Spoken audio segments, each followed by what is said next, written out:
Un elefante en Chicago. Este podría ser el título de una novela o de un cuento o incluso de una película, pero responde a lo que realmente sucedió hace ahora unos 30 años atrás.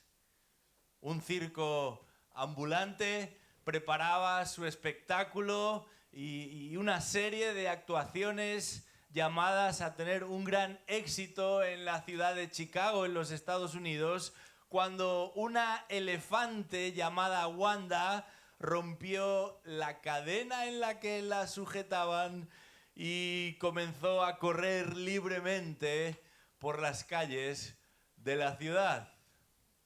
No sé cuál sería tu reacción si salieses al exterior de este local y vieses como un gran animal de 3.000 kilos de peso corriese hacia ti a una velocidad de unos 25 o 30 kilómetros por hora. Aquella tarde, el avistamiento de este elefante provocó tres reacciones muy distintas.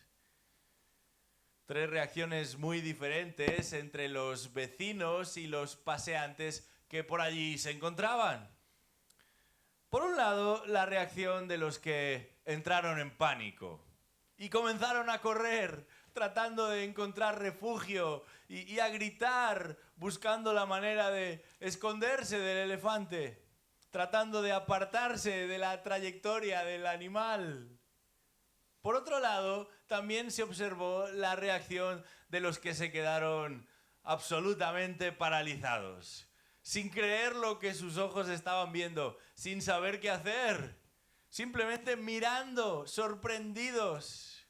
Y aunque en ese tiempo no había móviles tan sofisticados como los que utilizamos hoy, algunos sí llevaban cámaras de fotos y pudieron hacer alguna fotografía a aquel elefante que corría por las calles de Chicago.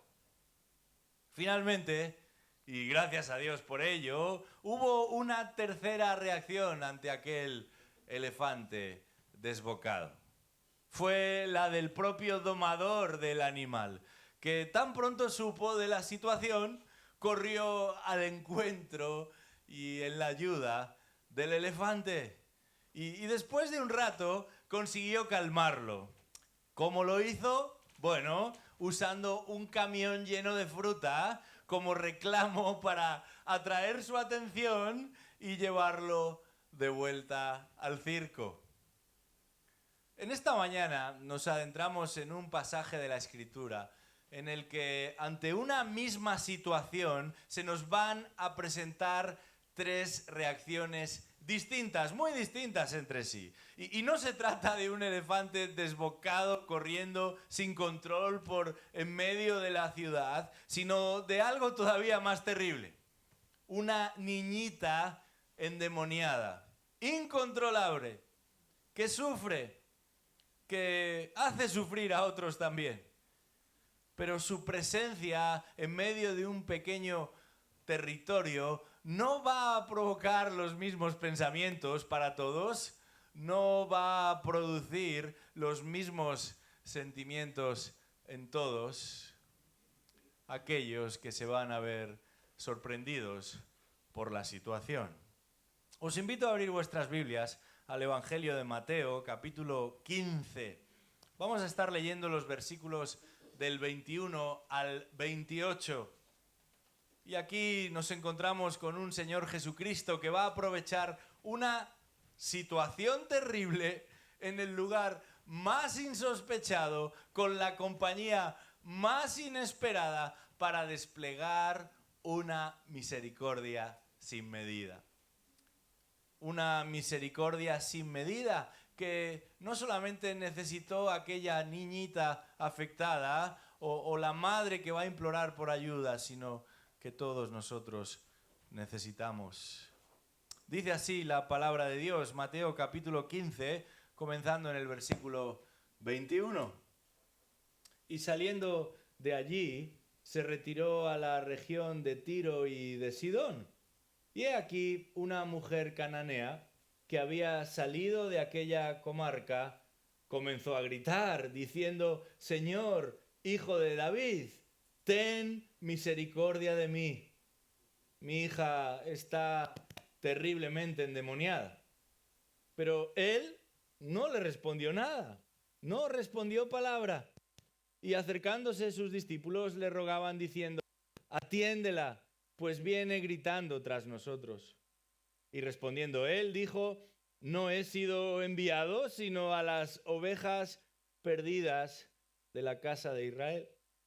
Pero acercándose ella se postró ante él diciendo: Señor, socórreme.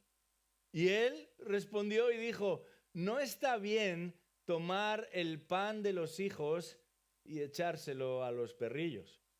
Pero ella dijo: sí, Señor, pero bien los perrillos comen de las migajas que caen de la mesa de sus amos.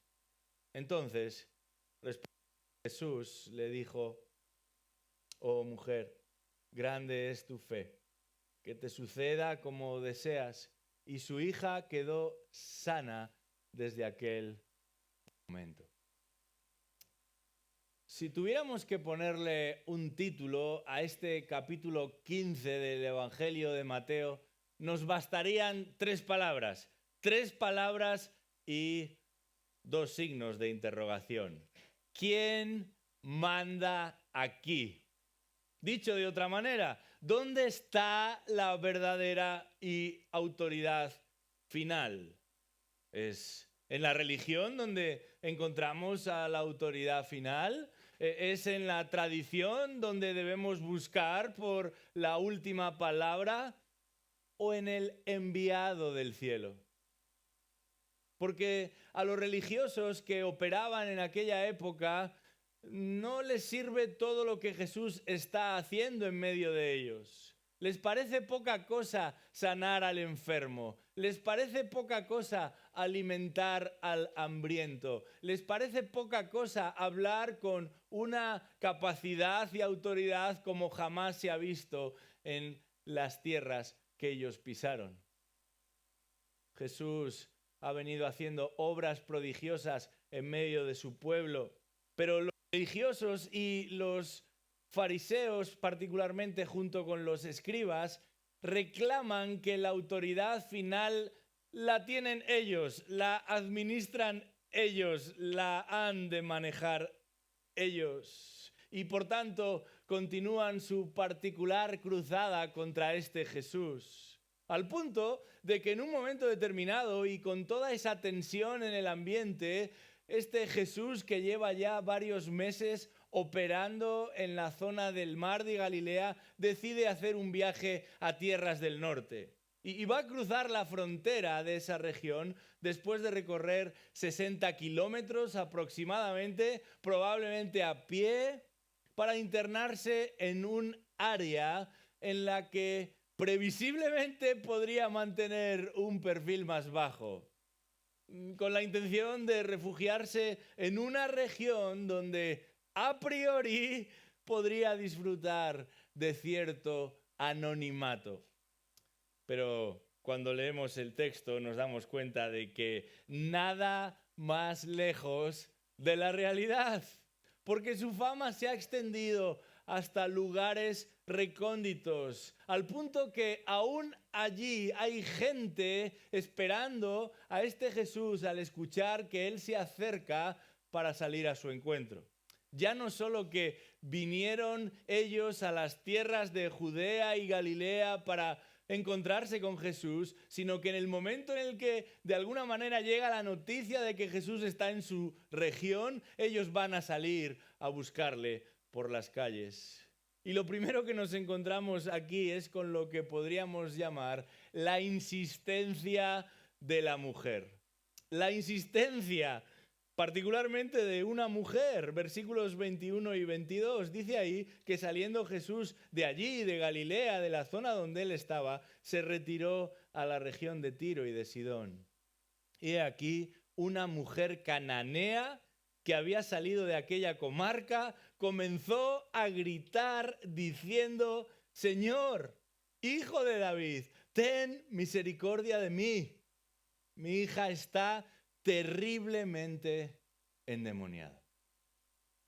Mateo, el evangelista, quien escribe y recoge esta historia, no nos ofrece excesivos detalles acerca de aquella mujer. No sabemos cómo se llamaba ni a qué se dedicaba, solamente nos informa de que se trataba de una mujer cananea que vivía en aquella comarca. Pero Marcos, que también nos va a relatar esta historia, nos desvela en el capítulo 7 de su Evangelio que se trataba de una mujer concretamente griega, originaria de una región llamada Sirofenicia. Y de hecho, esta ha sido la manera en la que ha pasado a la historia aquel encuentro con Jesús. Jesús y la mujer, no simplemente cananea, sino sirofenicia. Y estos detalles apuntan a que podría tratarse de una mujer relativamente bien posicionada. Y lo llamativo del caso es que una mujer griega, sirofenicia, probablemente bien posicionada, sale al encuentro de un judío en plena calle. Y esto no es normal, y mucho menos que comience a rogarle, a suplicarle por misericordia, porque su hija, dice el texto, se encuentra terriblemente endemoniada. Literalmente dice esta mujer, poseída por un demonio malo. Bueno, yo no sé si existe algún demonio bueno, pero el énfasis de esta mujer es que su hija no solamente estaba endemoniada, sino que aquel ser que dominaba a esta pequeña criatura estaba siendo verdaderamente violento, verdaderamente hostil, generando una situación incontrolable. Y hasta 3 veces a lo largo de los versículos que hemos leído se nos dice que la mujer insistió en pedir ayuda. Lo acabamos de leer en el versículo 22. Señor, hijo de David, ten misericordia de mí. Mi hija está terriblemente endemoniada. Qué interesante que dice, ten misericordia de mí. No solo de ella, también de mí, porque la situación se ha vuelto incontrolable. Versículo 25, otra vez, acercándose ella, se postró ante él diciendo, Señor, socórreme, socórreme a mí. No a la enferma, sino a mí, porque la situación se ha vuelto absolutamente incontrolada. Y una vez más, versículo 27, por tercera vez, dice esta mujer, respondiendo a las palabras de Jesucristo, sí Señor, es verdad lo que tú dices, pero también los perrillos comen de las migajas que caen de la mesa de sus amos. Una vez más va a insistir en pedir clemencia, en rogar por misericordia. Se trata de una situación desesperada. Cuando uno de nuestros hijos está enfermo, particularmente cuando son pequeños, nos sentimos afligidos. ¿Y cuántas veces hubiéramos querido incluso el intercambiarnos por ellos para aliviar su dolor, para calmar ese mal que les afecta y los paraliza? Pero estoy seguro de que a pesar de dificultades y situaciones complejas en la vida de nuestros hijos, ninguno de los que estamos aquí nos hemos visto en una condición como la de aquella mujer. Porque lo que afecta a esta pequeña niña no es simplemente una enfermedad con una posibilidad o probabilidad de cura, sino un demonio malo. Está poseída, está dominada, esclavizada por un demonio. Y eso no es algo normal y eso no es algo que nosotros los seres humanos podamos manejar. Y una vez más, Marcos va a ser más explícito al describir la situación y va a clarificar que se trata de una niña de temprana edad. Es una niña pequeña, como tantas que hoy están en su clase de escuela dominical aquí, en este lugar, y que cuando la observamos pensamos en lo inocente de una jovencita, en lo mucho que quizás tenga por delante, en lo sencilla y a veces dulce que representa su imagen cuando la miramos a los ojos. Pero aquella niña estaba totalmente descontrolada, fuera de sí. y nadie era capaz de ponerle mano o de echarle mano para ayudarla. Vivimos hoy en un mundo tan desarrollado que abundan tantos estudios donde encontramos tantos consejos sobre cualquier tema. Y uno de esos temas que constantemente van a salir a la palestra, de los que se va a hablar en las noticias, en las tertulias, y por supuesto vamos a encontrarnos con infinidad de libros a ese respecto, es lo que tiene que ver con la crianza. La crianza de los hijos. Es verdad que cada vez hay menos niños en el mundo, pero sí parece que hay más libros acerca de cómo criar a esos pocos niños que van quedando a nuestro alrededor. Y uno de los elementos sobre los que se suele colocar el foco en lo que tiene que ver con la crianza es este asunto de la sobreprotección. Y hay opiniones de todo tipo. Las posibles causas de sobreproteger a los hijos, las posibles consecuencias de sobreproteger a los hijos. Bueno, lo que tenemos en nuestro caso particular en el texto no es un asunto o un problema de sobreprotección. Esta niña no está siendo sobreprotegida por su madre, sino más bien está sufriendo de indefensión, porque nadie puede ayudarla, nadie puede librarla. No hay dinero que compre un remedio, no hay un especialista al que consultar, no hay un hospital al que visitar. Nadie puede librarla, ni siquiera su madre. Y no sabemos cómo esta mujer ha tenido conocimiento de Jesús, pero sí sabemos que va a venir al encuentro de Jesús. Y lo va a hacer para suplicar, para implorar, para rogar por la ayuda de Jesús, pero lo va a hacer con reverencia, con respeto, con reconocimiento, porque no solamente va a insistir en pedir aquello que desea con todo su corazón, lo va a hacer humildemente. Y nos llama la atención cómo utiliza un lenguaje tan delicado para referirse a Jesús. Recordemos, un joven judío, según los estándares de la época, que probablemente no iba vestido con grandes galas, no llevaba un gran séquito, solamente aquellos 12 discípulos de los que hablaremos a continuación, que caminando se interna en aquella región desconocida para ellos. Sin embargo, esta mujer se va a acercar a Jesús con una actitud verdaderamente llamativa. Versículo 22, Señor, Hijo de David, ten misericordia de mí. Versículo 25 dice ahí que se acercó una vez más y se postró ante él. Y la palabra postrarse ahí indica una acción que se repite constantemente. No sabemos de qué manera, pero ella una y otra vez, de alguna forma se tumbaba delante de Jesús, se agachaba de alguna manera reconociendo a Jesús de una forma distinta a la que reconocería cualquier otro. Y una vez más insiste, Señor, socórreme. Y ya en el versículo 27, aunque va a seguir el argumento y la ilustración que Jesús presenta, va a introducir su declaración diciendo otra vez eso de Señor.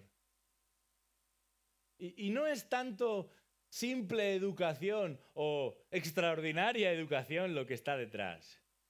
Porque lo que observamos es que esta mujer griega sirofenicia, alejada del contexto judío, sabe quién es la persona a la que se está dirigiendo.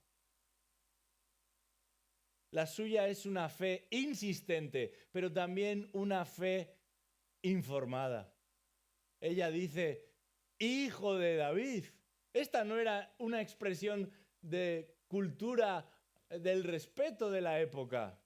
Está refiriéndose a un individuo en concreto que no puede ser confundido con ningún otro. Solamente hay un candidato para recibir este tratamiento de hijo de David. Y es verdad, nosotros lectores ya por algún tiempo del Evangelio de Mateo nos hemos encontrado con esta expresión repetidas veces. Ahí en el Evangelio se va a llamar a Jesús como hijo de David. Y este es un título mesiánico que apunta a la realeza, a la condición regia de Jesús. Porque el objetivo de Mateo a lo largo de su escrito es demostrar que él y ningún otro es el legítimo rey de Israel. El objetivo de Mateo es introducirnos a esta realidad de un reino, el reino de los cielos, donde solamente hay uno que se sienta en el trono y ese uno es Jesucristo. El enviado del cielo ha venido a gobernar, a liderar, a salvar, particularmente a los hijos de Israel en este caso. Y la mujer no va a discutir esto.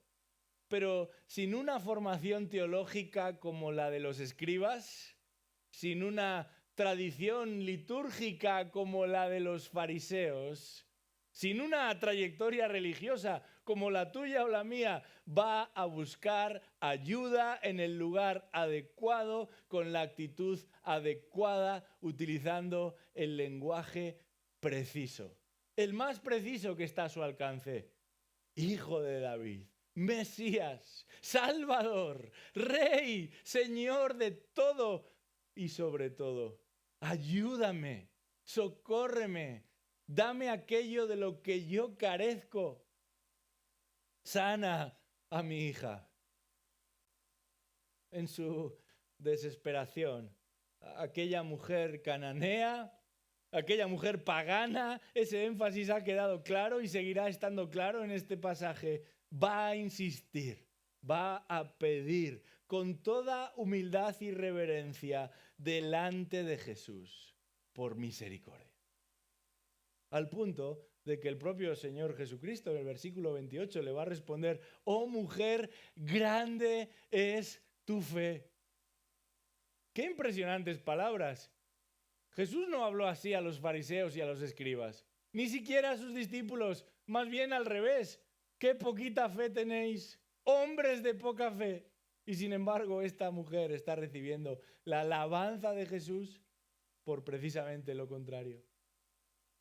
Estaba pensando en el arrojo de esta mujer por buscar a Jesús, en el arresto de esta mujer por llegar a Jesús, en la osadía de esta mujer por insistir de esta manera a Jesús, pero también en lo poco que lo buscamos nosotros.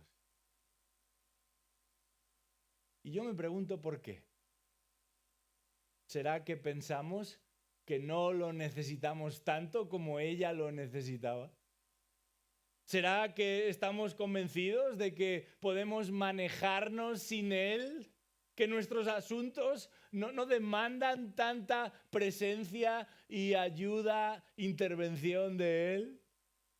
¿O es una cuestión de reconocimiento, de falta de reverencia? Porque no sé lo que sería peor. Si acercarnos a Cristo porque como aquella mujer reconocemos que Él es el Mesías, el Señor, el enviado del cielo, o acercarnos porque hay una gran necesidad.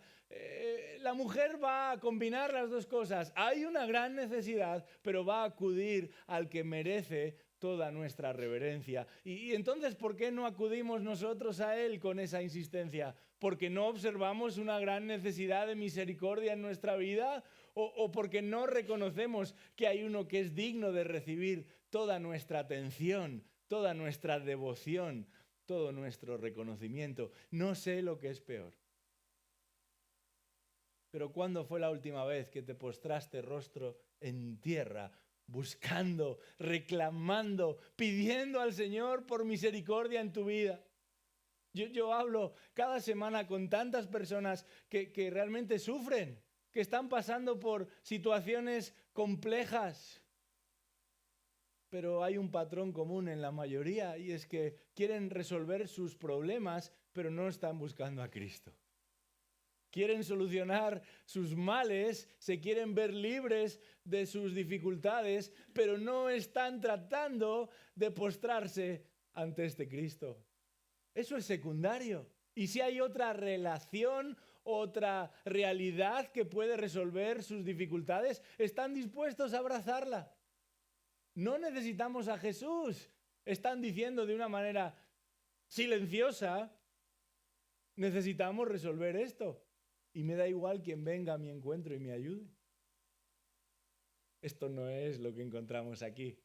Esta mujer sabía quién era Jesús. No sabemos cómo, no sabemos de dónde llegó esta información, pero sabía además que necesitaba a Jesús.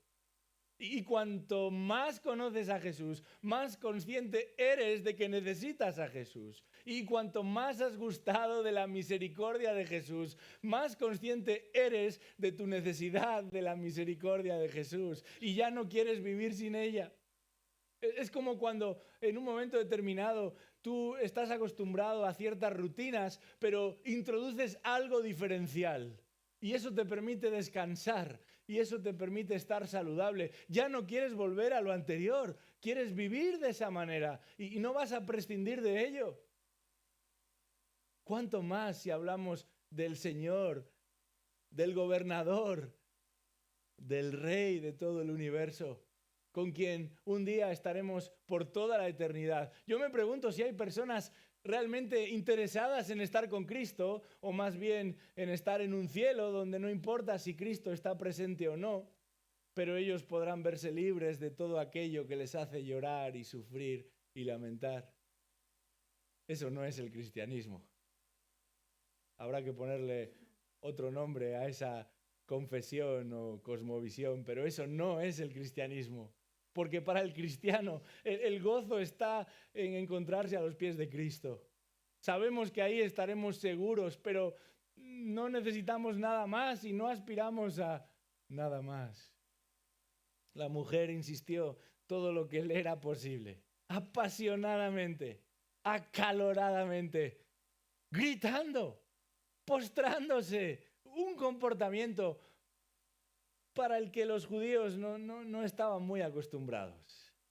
Tanto es así que los discípulos comienzan a ponerse nerviosos. Y esto nos lleva a la siguiente reacción que este texto nos presenta y que va a apuntar a esa misericordia sin medida que todos necesitamos. Hemos hablado de la insistencia de aquella mujer. Hemos de hablar ahora de la indiferencia de los discípulos. La indiferencia de los discípulos. Versículo 23 de Mateo capítulo 15. Vamos a leer una vez más este versículo. Mateo 15, 23 dice: pero él no le respondió palabra, y acercándose sus discípulos le rogaban a él, diciendo: atiéndela, pues viene gritando tras nosotros. Esto es necesario explicarlo, y voy a tratar de hacerlo en este momento. Unos días atrás estaba leyendo acerca de un caso que había tenido lugar en los Países Bajos. A este caso se vino a llamar Madres de Srebrenica. No sé si habéis oído hablar de ello, pero la prensa se ha hecho bastante eco de este asunto en los últimos años. En la recta final de la guerra de Bosnia, hace 30 años, mientras ese elefante corría por las calles de Chicago, un grupo de 400 soldados holandeses fueron enviados por la ONU a la tierra de Bosnia, a una ciudad concretamente que se llamaba Srebrenica, para proteger allí a la población civil. Un grupo de soldados se presentó en aquel lugar, soldados enemigos, cuando ya estaban los holandeses protegiendo la ciudad, demandando que entregasen a todos los hombres, sin importar la edad, ancianos, niños, jóvenes, sin importar la edad. Y estos soldados holandeses que habían sido enviados a proteger aquella población no hicieron nada. Los dejaron ir a una muerte segura. Y no solamente los dejaron ir, sino que directamente los entregaron a aquellos soldados enemigos sin hacer preguntas. Cuentan las crónicas que alguno de estos holandeses sabía lo que iba a suceder y lloraba, pero no hicieron nada. Entregaron a todos los hombres de la ciudad, ancianos, jóvenes, niños. Bueno, en total, más de 8.000 varones fueron cruelmente asesinados. Así que, por más de 20 años desde aquella situación trágica, este grupo de madres, las conocidas como madres de Srebrenica, han venido demandando justicia, movilizándose, tratando de llamar la atención de las principales instancias internacionales y han conseguido que se llevaran a cabo algunos juicios buscando el que aquellos holandeses pagaran por su indiferencia, por su actitud absolutamente pasiva y hasta colaboracionista. ¿Cómo contrasta el coraje de estas madres que más de 20 años después siguen defendiendo la dignidad de sus familiares con la pasividad de aquellos soldados? Entrenados para atacar o disparar en caso de necesidad, pero que prefirieron mantenerse al margen y no entrar en un conflicto. Aquellos a los que se les había enviado para ayudar, aquellos a los que se les había pagado para ayudar, no hicieron nada. Y no hicieron nada porque no quisieron hacer nada. Aún peor, se quitaron de encima a aquellos hombres porque no querían problemas, porque no querían tensiones. Algo parecido, a escala, pequeña escala, podríamos decir, es lo que nos encontramos en nuestro texto en esta mañana.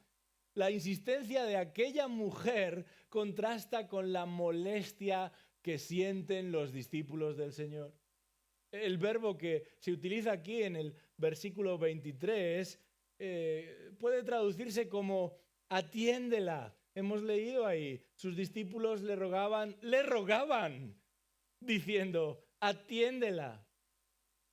Y así es como lo traducen la mayoría de las versiones más populares en castellano, porque es la manera común o más habitual de utilizar esta palabra. Pero también puede significar justamente lo contrario.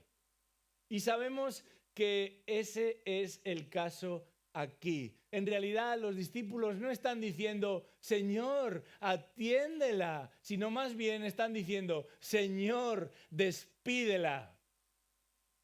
Y esta no es la primera vez que los discípulos utilizan esta misma expresión con un mismo objetivo, sacarse de encima a la gente. Y qué escena tan curiosa. Por un lado vemos a una mujer llorando, pidiendo por misericordia, postrada a los pies de Jesús. Y por otro lado observamos a un grupo de 12 discípulos. El texto no señala a ninguno como que quiso mediar entre las partes. Aún Mateo, el que escribe, es uno de ellos, diciendo, despídela, rogándole al Señor, mándala lejos de aquí. Es la segunda vez que escuchamos hablar a estos discípulos de esta manera. En el capítulo 14 habíamos visto cómo después de un largo día los discípulos están cansados ante una multitud hambrienta. Ellos, en lugar de preocuparse por cómo bendecir y ayudar a estas personas que han caminado durante días para estar con Jesús, le dicen, Maestro, despídelos. Que se vayan, que nos dejen tranquilos, necesitamos descansar. En aquella ocasión estaban rodeados de gente hambrienta. En esta ocasión tienen ahí presente en la misma escena a una mujer desesperada, haciendo ruido, gesticulando, llorando, rogando a Jesús. Y eso les molesta, eso les incomoda. Son indiferentes ante la situación de esta mujer, pero muy proactivos en pedir a Jesús que la eche fuera de su presencia. Y al leer este texto, mi mente iba al capítulo 4 de Juan, donde se nos relata el caso de aquella mujer samaritana Y hay algunos paralelos con aquel pasaje, una mujer extranjera, una mujer extraviada, una mujer que va a ser impactada por Jesús, pero una mujer que va a ser también despreciada por los discípulos de Jesús. Por los discípulos de Jesús y por cualquier judío que pasara por allí. De hecho, en el versículo 27 de Juan capítulo 4 se nos dice que mientras Jesús hablaba con esta mujer frente al pozo, en esto llegaron sus discípulos y se admiraron de que hablara con una mujer. Pero ninguno le preguntó, ¿qué tratas de averiguar o por qué hablas con ella? Se admiraron de que hablase con una mujer, pero en aquella ocasión solamente estaban hablando. Aquí ya esta otra mujer había cruzado la línea del decoro y gritaba y lloraba y se postraba y eso no lo podían tolerar. Hay toda una cultura detrás de esto, pero lo que está de fondo es la falta de compasión. El pensar que eso no va con nosotros, que eso no es problema nuestro, al punto de justificar, aún teológicamente si hiciera falta, la pasividad, la indiferencia hacia el que sufre. ¿No es esto lo que sucede con muchos que se hacen llamar cristianos hoy? Que asisten a la iglesia de manera habitual, pero que se incomodan, se molestan incluso cuando algo o cuando alguien interrumpe sus rutinas cristianas o simplemente se sienta en su silla. Quizás es la manera de vestir de ciertas personas lo que nos disgusta. Quizás es la manera de hablar o incluso el acento de ciertas personas lo que nos disgusta. Y hablamos de alcanzar a los perdidos y todos firmamos esa declaración, pero preferimos tenerlos lo más alejados posibles. Que no nos estropeen el salón, que no interrumpan la reunión. Fíjate lo que dice Santiago en el capítulo 2 de su epístola. El juicio será sin misericordia para el que no ha mostrado misericordia. La misericordia triunfa sobre el juicio. Y el contexto de Santiago resulta definitivo para entender lo que escribe, porque ahí nos encontramos con cristianos muy respetables, tanto que disfrutan de la compañía de los más pudientes, pero no solo de los más pudientes, también de los más capaces, tanto que favorecen la interacción con los que les va bien, solo con aquellos a los que les va bien, pero desprecian a los pobres, rechazan a los que se encuentran en una situación comprometida, a los que sufren, a los que nos generan más trabajo que beneficios, a los que no aportan nada. A esos no los quieren, esos no son bienvenidos. Aquellos que no solamente no aportan, sino que más bien nos lo demandan todo, esos no son bienvenidos.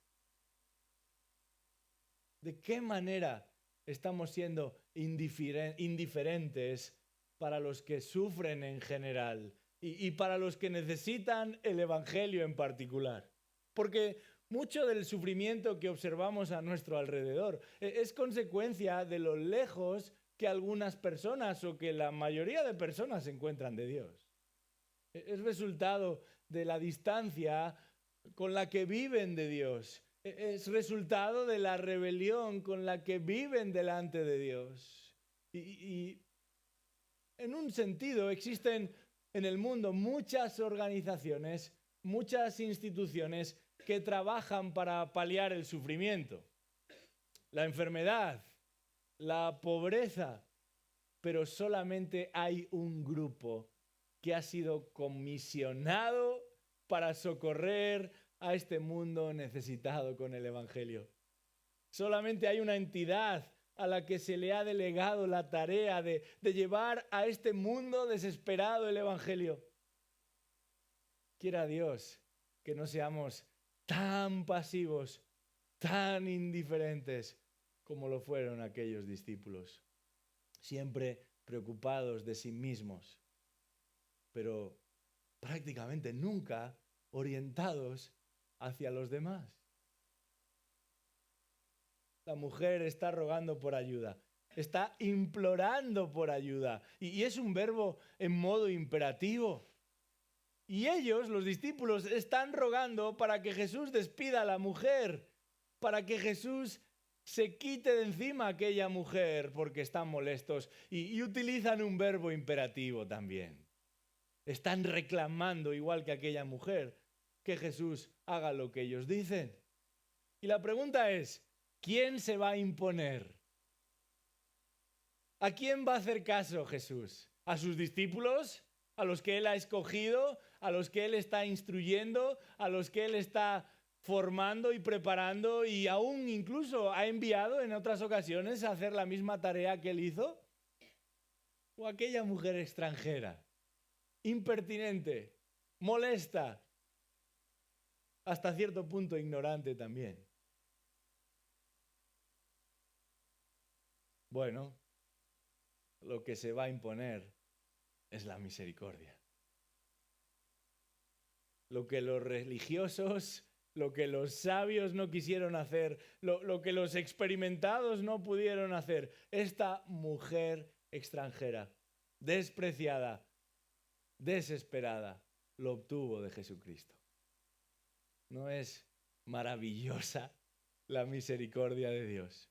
No rompe todos nuestros esquemas y contextos. No nos sorprende, no es poderosa la misericordia de Dios, alcanzando a quienes no la buscaban, a quienes no la anticipaban. Esta es una misericordia sin medida, pero para todos aquellos que la necesitamos, que somos la mayoría. Y eso nos lleva directamente a la tercera de las reacciones ante aquella niñita enferma. Y no es otra cosa que la de Jesús mismo. Hemos hablado de la insistencia de aquella mujer, hemos hablado de la indiferencia de aquellos discípulos, pero este texto nos va a revelar también la intención de Jesús. Versículos del 24 al 28, la intención de Jesús. Dice ahí, Mateo 15, 24, respondiendo él, dijo, no he sido enviado sino a las ovejas perdidas de la casa de Israel. Pero acercándose ella, se postró ante él, diciendo, Señor, socórreme. Y él respondió y dijo, ¿no está bien tomar el pan de los hijos y echárselo a los perrillos? Pero ella dijo, sí, Señor, pero también los perrillos comen de las migajas que caen de la mesa de sus amos. Entonces, respondiendo Jesús le dijo, oh mujer, grande es tu fe, que te suceda como deseas. La indiferencia de los discípulos no solamente contrasta con la insistencia de aquella mujer, también con la compasión de su maestro. Estos discípulos que están siendo enseñados por Jesús personalmente, diariamente, directamente, están todavía muy lejos de parecerse a Jesús. Porque cuando leemos este Evangelio de Mateo y observamos la manera en la que Jesús se relaciona con la multitud, rápidamente nos damos cuenta de que esta forma es muy distinta a cómo los discípulos se relacionan con la multitud. Y si hay algo que caracteriza el trato de Jesús para con la multitud, es justo lo opuesto a lo que observamos de sus discípulos aquí. Y lo que va a suceder a continuación es buena prueba de ello. Pero lo cierto es que hasta este momento Jesús ha estado muy callado en este encuentro. Y esto ha despertado todo tipo de conjeturas entre algunos lectores contemporáneos. ¿Por qué no socorrió Jesús antes a aquella niñita? ¿Por qué dejó que la mujer insistiera tanto si era tan desesperada la situación? Bueno, estamos en época del año en la que en toda la Comunidad de Madrid se organizan corridas de toros. Y aquí en nuestro texto nos encontramos con una estocada de primer orden, de parte de Jesús, pero no a un toro precisamente, sino a los escribas y a los fariseos. unos escribas y fariseos que se han propuesto acabar con Jesús, destruir a Jesús, porque están siendo expuestos por Jesús. Están saliendo a la luz sus carencias, sus desvergüenzas. Y apenas unos versículos atrás, Mateo recoge las palabras que Jesús va a trasladar a estos líderes religiosos. Y mientras estos reputados líderes religiosos van a caer, según el propio Jesús, bajo la categoría de hipócritas y mentirosos, Jesús va a terminar por alabar la fe de una mujer que, además de ser una mujer, con todo lo que eso significaba para los judíos, es una cananea, es una extranjera.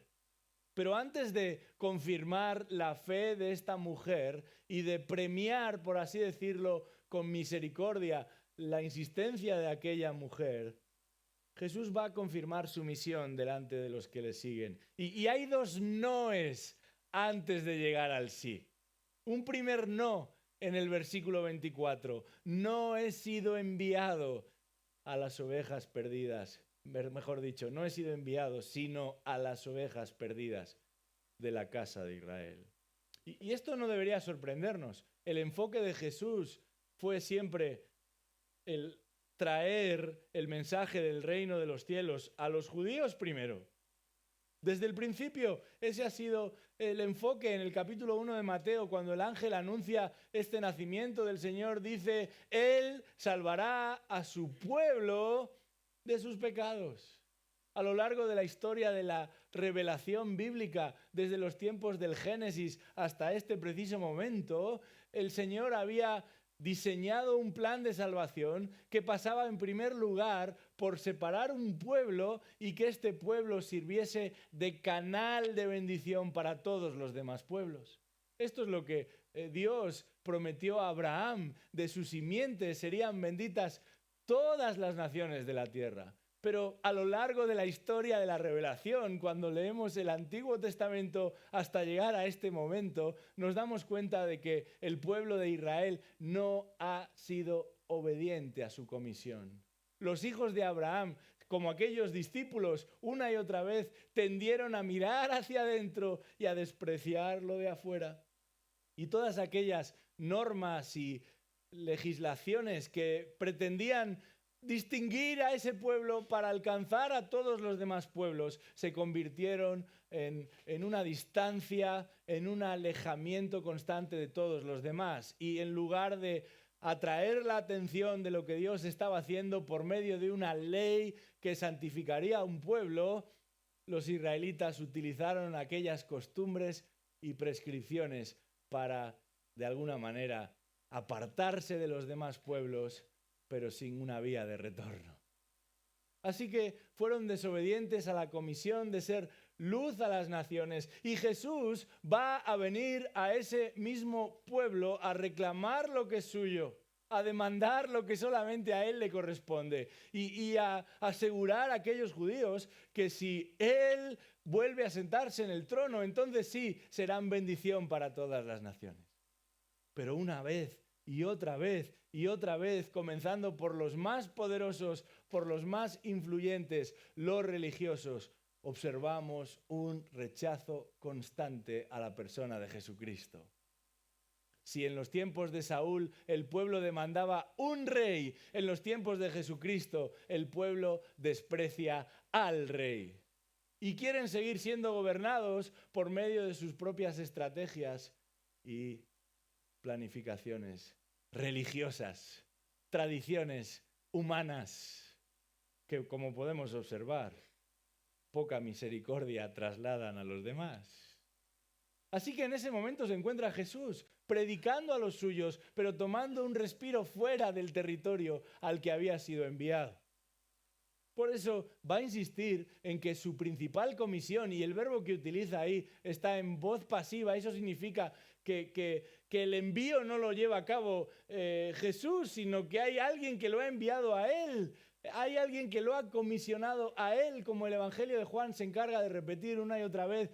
Yo hago la voluntad de otro. Jesús es un enviado del cielo.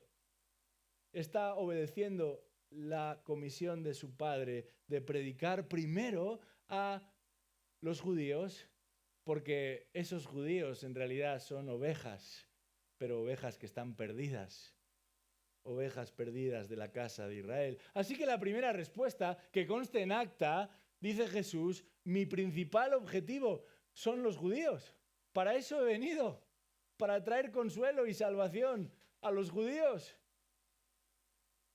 Pero esta mujer insiste una vez más. Tiene delante al Mesías, al Señor, al esperado Rey. ¿Cómo no va a insistir una vez más? Y en el versículo 26 Jesús va a contestar con un no, que aparentemente es todavía más rotundo. Dice: no está bien tomar el pan de los hijos y echárselo a los perrillos. Y si no conociéramos un poco de la literatura y del lenguaje de la época, nos puede sorprender que Jesús hable en estos términos. Jesús está tratando de ilustrar con un lenguaje muy común entre judíos cómo en el orden establecido la comida se sirve encima de la mesa y son los comensales que han sido invitados a participar de la mesa los que tienen prioridad. Algunos han querido ver aquí palabras de desprecio de Jesús, pero no es así como la mujer la recibe. Porque de hecho ella misma va a continuar con la ilustración. No dice: ¿cómo se te ocurre hablarme en esos términos? Al contrario, ella dice: sí, Señor, pero también los perrillos comen de las migajas que caen de la mesa de sus amos.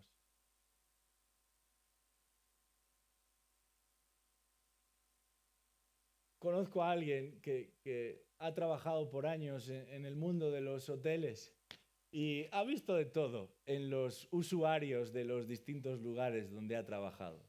Una de las situaciones que más llamó su atención, y un día me lo contaba, es la de un perrito, que su amo quería tanto al perrito que había contratado una suite solamente para el perrito. Y además de una suite que creo que costaba como 500 euros la noche, todos los días pedía cocina que preparasen un solomillo al punto para el perrito. Bueno, hay perritos que viven mejor que muchas familias, por lo que podemos notar. Pero en la época de Jesús, los perritos no tenían esa misma consideración.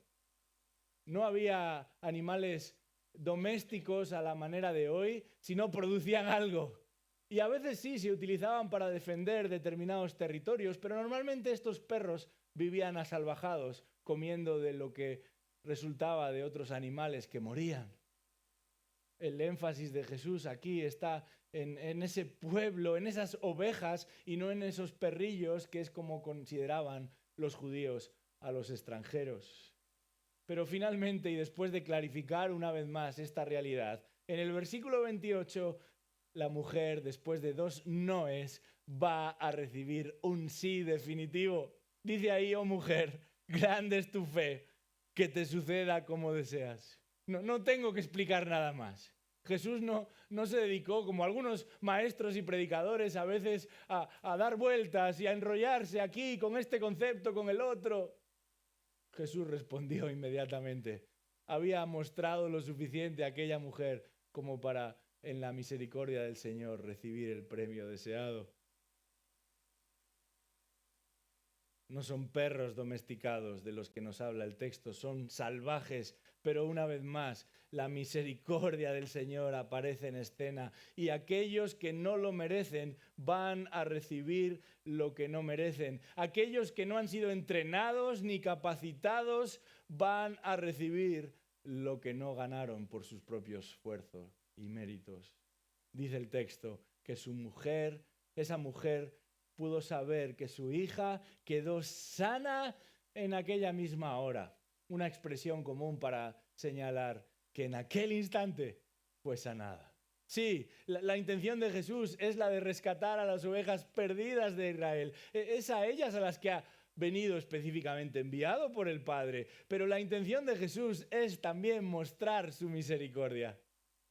Una misericordia que es sin medida, tanto como para alcanzar a los que estaban cerca como para los que estaban lejos. Tanto para salvar a los que no podían salvarse, como era el caso de aquella mujer. Una misericordia sin medida que todos necesitamos y que solamente encontramos en Él. ¿Has gustado tú de esa misericordia? Porque el texto nos confirma que no la encontraremos ni en la tradición, ni en la religión, ni en ninguna otra relación. Porque solamente la de Jesucristo es una misericordia sin medida. Tanto como para que Él, siendo rico, se hiciera pobre, para que por su pobreza nosotros pecadores, nosotros rebeldes, nosotros extranjeros y ajenos a los propósitos de Dios, pudiéramos ser enriquecidos por Él, en Él y a través de Él. La suya es una misericordia sin medida, porque cuando éramos pecadores, Jesucristo el justo murió por nosotros. Porque cuando estábamos bajo la ira de Dios, nosotros egocéntricos, egoístas, pudimos observar cómo Él asumió esa ira y pudimos ver por medio de la Escritura cómo Dios derramó esa ira sobre Él hasta verla satisfecha en Él. Fue a Cristo a quien clavaron en la cruz del Calvario. Fue Él el que resucitó al tercer día. Fue Él quien ascendió a los cielos. Es Él el que está siendo adorado por todas las criaturas que allí se encuentran. Y es Él el que regresará de aquel lugar. No ya para las ovejas perdidas de Israel, sino para gobernar el mundo. Dice el texto que en aquel momento aquella niñita fue restaurada.